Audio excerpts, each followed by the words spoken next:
Waalaikumsalam warahmatullahi wabarakatuh. Selamat pagi menjelang siang. Seperti ngapok. Terima kasih atas waktunya. Mungkin di sini saya akan sedikit menjelaskan tentang rangkaian listrik yang listrik dinamis, tapi rangkaiannya rangkaian seri. Rangkaian seri itu menurut saya atau menurut ibu-ibu bapak itu rangkaian yang paling mudah untuk dibuat karena tidak berbelit-belit. Kalau rangkaian seri itu hanya rangkaian yang sejalur, satu jalur, misalkan ada lampu 5 sampai 10 itu dijajarkan semuanya, jadi hanya dirangkaikan saja. Ini hasil dari kelompok kami, yaitu yang pertama bahan-bahannya ada sumber arus menggunakan tegangannya 3 volt ya, dengan daya lampu tidak diketahui karena tidak ada nominalnya di situ. Yang kedua bahannya adalah saklar pemutus dan penyambung arus. Yang ketiga ada lampu. Nah, ada 2 lampu di sini rencananya diserikan, dirangkaikan seri. Dan yang terakhir ada kabel, yaitu untuk menyambungkan, membuat jalur. Nah, untuk yang digunakan di sini adalah arus DC. Jangan lupa, jangan kebalik ya antara positif dan negatif. Karena kalau kebalik nggak nyala. Tadi saya ngecek di bolak-balik banyak lampu yang nyala, ternyata terbalik masangnya. Ya, masangnya terbalik, jadi nggak nyala lampunya. Ternyata ketika memasangnya udah pas, itu nyala semua. Ini hanya satu jalur saja. Maka untuk untuk teknisnya, ketika ada arus yang keluar dari kutub positif, dia akan masuk. Ini kebetulan saklarnya dipasang di kutub negatif, gitu ya, di kabel hitam. Jadi ini kutub negatifnya yang dipasang. Nah, untuk kutub positifnya di kabel merah, dia arus itu akan mengalir masuk ke lampu 1, lampu 1 nyala. Terus mengalir lagi keluar dari lampu 1 masuk ke lampu 2, lampu 2 nyala. Terus sampai balik ke saklar. Kalau nyala itu kalau saklarnya dibuka, ya, dinyalakan, di-on-kan, nyala, di-on-kan. Jadi ditutup, jadi masuklah rangkaian tertutup. Jadi rangkaian itu ada 2, ada rangkaian tertutup, rangkaian terbuka. Tertutup ketika di-on-kan, maka nyala, arus mengalir. Nah, ketika dimatikan, maka arus itu akan putus dengan sendirinya. Jadi ini hanya sekedar memperingatkan ketika di rumah ada yang konsleting atau kebakaran, cepat-cepat lari ke induk, gitu ya, ke meteran, supaya tidak lanjur. Jadi jangan panik. Yang kesetrum juga sama. Jangan sampai ada yang kesetrum malah dipegang orangnya itu dan kesetrum.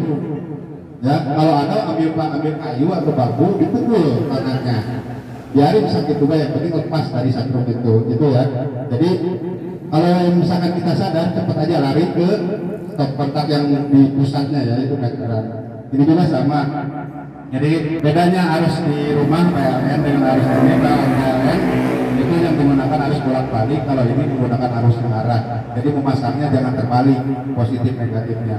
Kalau di rumah positif negatif terbalik dulu nggak jadi masalah, karena arus bolak-balik itu positif negatifnya sama aja. Kalau ini positifnya ada, negatifnya juga sama ada. Jadi jangan sampai terbalik ya. Itu aja. Untuk hambatan, karena rangkaian ini seri, jadi hambatannya besar, ya. Makanya arus yang masuk itu akan berkurang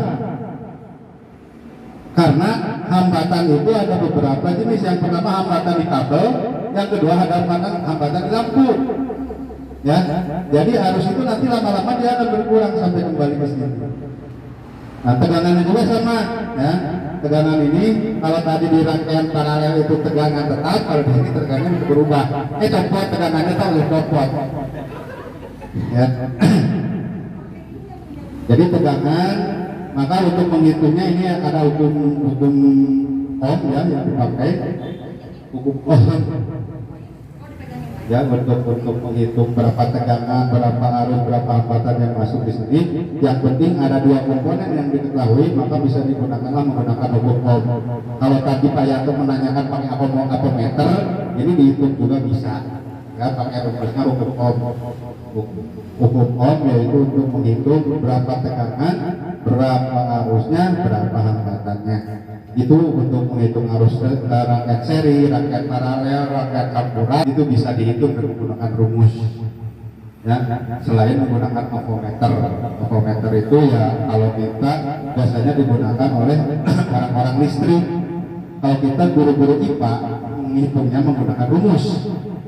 Masa ke sekolah bawa ovometer, ya kan? Yang kita bawa ke sekolah itu bawa rumus saja cukup. Yang penting dua komponen diketahui, maka ini bisa dihitung. Gitu ya?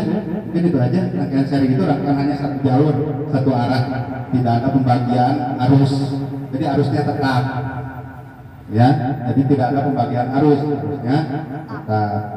Hambatannya gede. Jadi kebalikannya, makanya ada rumus V sama dengan I kali R. Tuh ya.